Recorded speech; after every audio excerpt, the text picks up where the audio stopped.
Agar ayollarning go'shti shunaqa arzon bo'lib, zino ko'p bo'ladigan bo'lsa, chorvalarning go'shtlari qimmatli edi. Agar odamlarning orasida hayo suvi ko'tarilsa, odamlarning yuzidan hayo suvi ko'tarilsa, ular uchun samo suvi kamayib ketadi. Bu qonun. Bu qonun. Shuning uchun haqiqiy ulug'vorlik nimada? Ana shu haqda turgan, sobit turgan ozchilik bilan birga bo'lishlikda. Ko'pchilik bilan bo'lishlikda emas.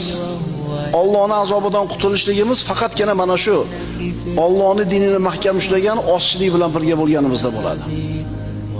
Albatta, bir joy bilan boshqa bir joyning farqi bor. Masalan, bir joyda g'arib bo'lsang, bir joyda g'arib bo'lmaysan. Masalan, biz yurtlarimizda alhamdulillah masjidlar serob, namozxonlar ko'p, solih insonlar ham shunday ziyoda, dinini ushlagan odamlar bor.